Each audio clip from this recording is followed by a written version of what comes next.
Hello दोस्तों, हम लेकर आ गए एक नई कहानी। बड़े खानदान का रिश्ता। अच्छा लगे तो कमेंट जरूर करना। धन्यवाद। 24 फरवरी संडे का दिन, सुबह के 9 बज रहे थे।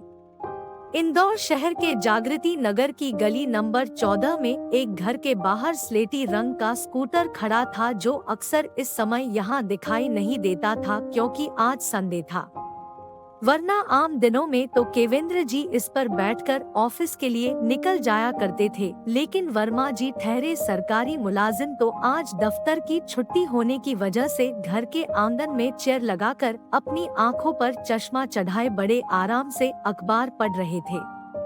वहीं आंगन में दूसरी तरफ बैठी उनकी श्रीमती सारिका जी, जो हाथों में थाली लिए कुछ काम कर रही थी, वो अपनी आंखों का चश्मा ठीक करते हुए कहती है, अजी सुनते हो, अब हमारी अन्या भी बड़ी हो गई है। इस साल तो उसका कॉलेज भी पूरा हो जाएगा। तो मैं क्या सोच रही थी, क्यों ना हम भी उसके लिए कोई अच्छा सा लड़का देखकर उसके हाथ पीले कर दें। देखिए, सुजाता जीजी ने भी दिव्यंका बिटिया का रिश्ता कितने बड़े घर में किया है। इससे पहले कि वर्मा जी उनकी बात का कोई जवाब देते, रसोई घर की तरफ से कोई कहता है, देखो ना पापा, माँ तो बस हर समय मेरी शादी के पीछे पड़ी रहती है। आप तो जानते हैं ना, जब तक मैं अपना कलेक्टर बनने का सपना पूरा नहीं कर लेती तब तक मैं कोई शादी वादी नहीं करने वाली हूँ। इससे पहले कि वर्मा जी उसकी इस बात का कोई जवाब देते, दरवाजे की तरफ से कोई कहता है, अरे अन्या बिटिया, तुम्हारी माँ सही तो कह रही है। और वर्मा जी, आप भी जरा अब अपनी बेटी के हाथ पीले करने के बारे में सोचिए। हमें देखिए, हम अपनी बेटी का रिश्ता सिर्फ शहर के ही नहीं बल्कि देश के सबसे रईस खानदान में करने जा रहे हैं, और ऐसी शादी होगी कि पूरा इंदौर शहर याद रखेगा। ये और कोई नहीं, सारिका जी की बड़ी बहन के पति शैलेश राठी है। उन्हें आते देख सारिका जी अपनी साड़ी ठीक करते हुए उठी और मुस्कुराते हुए कहती है, अरे जीजाजी, आप यहाँ आइए आइए, बैठिए। और फिर अन्या की तरफ देखकर कहती है, जाओ अन्या बिटिया, जाकर अपने मौसाजी के लिए कुछ चाय पानी का इंतजाम करो। तभी राठी जी मुस्कुराते हुए कहते हैं, अरे नहीं नहीं, उसकी कोई जरूरत नहीं है। हम तो बस यहाँ आप लोगों को ये मिठाई देकर याद दिलाने आए थे कि कल आप सभी लोगों को हमारी बेटी दिव्यंका की शादी में शामिल होने के लिए शहर के 7 स्टार होटल में आना है। और बस यहाँ आते ही आप लोगों को ये बातें करते हुए सुना तो हमने सलाह दी, और कुछ नहीं। अब हम चलते हैं, घर में बहुत काम है। ये कहकर वो वहाँ से जाने के लिए मुड़े ही थे कि अन्या अपने पापा की तरफ देखकर कहती है, माफ कीजिएगा मौसा जी, लेकिन ऐसी कोई बात नहीं है। हमें हमारे पापा पर पूरा भरोसा है। वो हमारे लिए जो भी करेंगे वो हमारे लिए अच्छा ही होगा। और वैसे भी हम किसी रईस लड़के से नहीं बल्कि एक आदर्शवादी लड़के से शादी करना चाहते हैं।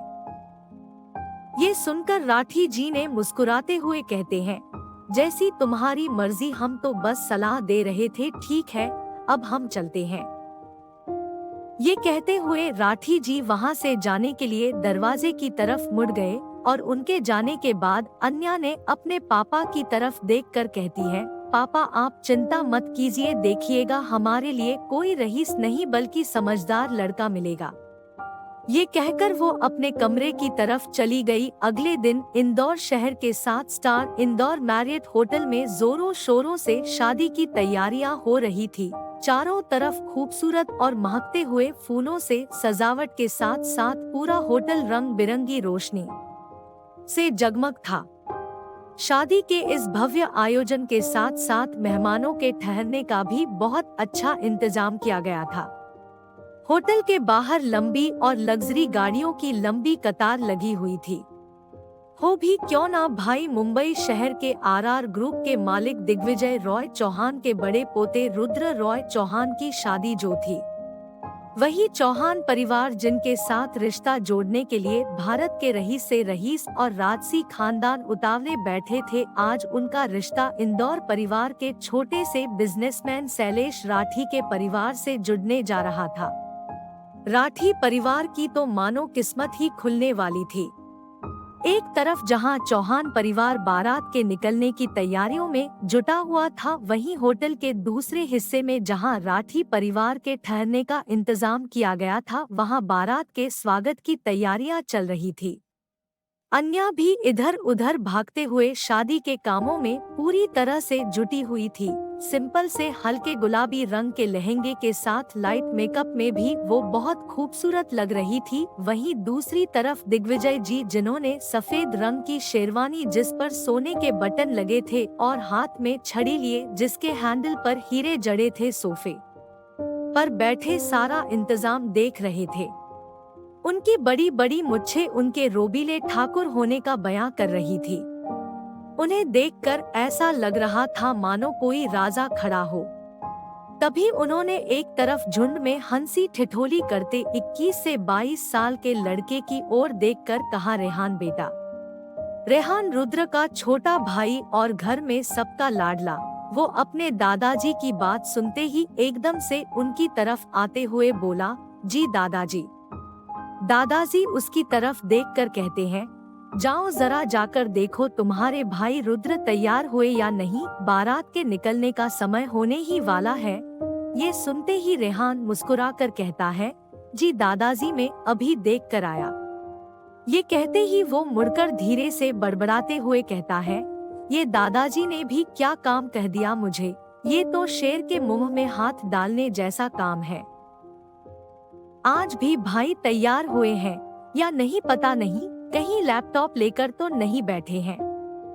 चल भाई रेहान लग जा काम पर। ये कहते हुए वो ऊपर सीढ़ियों की तरफ बढ़ ही रहा था कि ऊपर से किसी के गाल पर एक जोरदार थप्पड़ के साथ साथ किसी की रोबदार आवाज आती है, मैंने कहा था ना मुझे वो फाइल अभी के अभी मेरे कमरे में चाहिए। ये जोरदार आवाज सुनते ही वहां मौजूद सभी लोगों की नजरें ऊपर की तरफ घूम गई, लेकिन तभी दिग्विजय जी ऊपर देखते ही कहते हैं, रुद्र बेटा। दिग्विजय जी की आवाज सुनते ही रुद्र ने 1 मिनट के लिए अपनी आंखें बंद की और अपने गुस्से को शांत करके अपनी शेरवानी को ठीक करते हुए अपने कुछ दोस्तों के साथ नीचे आने लगा। अभी भी सबकी नजरें उस पर ही टिकी थी। आज सुनहरे रंग की दूल्हे की पोशाक के साथ सिर पर लाल रंग का साफा पहने, गले में हीरों का हार पहने रुद्र किसी राजघराने के राजकुमार जैसा लग रहा था।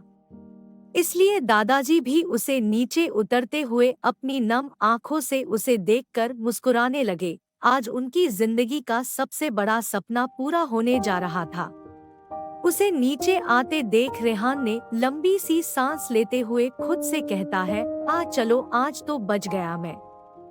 लेकिन फिर अपनी आंखों को सिकोड़ते हुए रुद्र की तरफ देखकर कहता है, हमें तो अभी तक समझ नहीं आया कि दूर दूर तक लड़कियों से कोई वास्ता ना रखने वाले हमारे रुद्र भाई इस शादी के लिए मान कैसे गए। रुद्र के नीचे आते ही दिग्विजय जी ने अपने पोते की नजर उतारी और फिर थोड़ी ही देर में पूरे गाजे बाजों के साथ रुद्र की बारात लड़की वालों की तरफ पहुंच गई, जहां बारात का जोरों शोरों से स्वागत किया गया।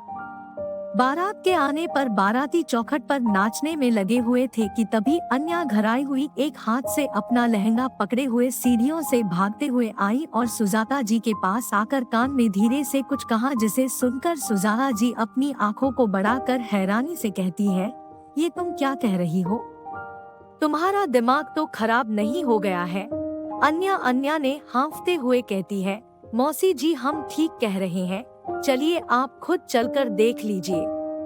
उसकी ये बात सुनकर सुजाता जी उसके साथ दिव्यंका के कमरे की तरफ चली गई। उन्हें ऐसे जाते हुए देख दिव्या भी उनके पीछे पीछे चली जाती है। जैसे ही सुजाता जी दिव्यंका के कमरे में पहुंची, वो कमरे के चारों तरफ देखते हुए कहती है, ऐसा कैसे हो सकता है? कहाँ जा सकती है दिव्यंका? देखो यही कहीं होगी। तभी उनके साथ आई अन्या कहती है, नहीं मौसी जी हम सच कह रहे हैं, आपके कहने पर जब हम यहाँ दिव्यंका दीदी को देखने आए तो वो यहाँ नहीं थी। तभी पीछे से एक लड़की जिसने मजंटा रंग का लहंगा पहना हुआ था, वह अपने दोनों हाथों से अपना भारी सा लहंगा पकड़े सुजाता जी और अन्या की बातें सुनकर कहती है, अरे ऐसे कैसे, दिव्यंका कहीं जाएगी, हम देखते हैं। ये कहते हुए वो कमरे के बाथरूम में देखने लगी और जब उसे भी वहाँ दिव्यंका नहीं मिली तो वो कमरे के दूसरी तरफ बनी बालकनी की तरफ जाने लगी। लेकिन तभी उसकी नजर बेड पर रखे दुल्हन के जोड़े के ऊपर रखे एक कागज पर पड़ी, जिसे वो झट से उठाती है और जोर से पढ़ना शुरू कर देती है। माँ पापा हमें माफ कर दीजिए, हम ये शादी नहीं कर सकते हैं, इसलिए जा रहे हैं यहाँ से। आपकी दिव्यंका। ये शोर सुनकर बहुत सारे लोग दिव्यंका के कमरे में आ चुके हैं। लेकिन ये पढ़ने के बाद उस लड़की जिसका नाम दिव्या था, जो दिव्यंका की बड़ी बहन यानी राठी साहब की बड़ी बेटी, उसने अन्या की तरफ अचानक इशारा करते हुए कहा, माँ मुझे तो लगता है दिव्यंका को यहाँ से भगाने में इसी का हाथ है। लेकिन इससे पहले कि सुजाता जी कुछ कहती, वहाँ उनके पास खड़ी सारिका जी उसकी तरफ देखते हुए कहती है, थे तुम क्या कह रही हो दिव्या बेटी, हमारी अन्या भला ऐसा क्यों करेगी।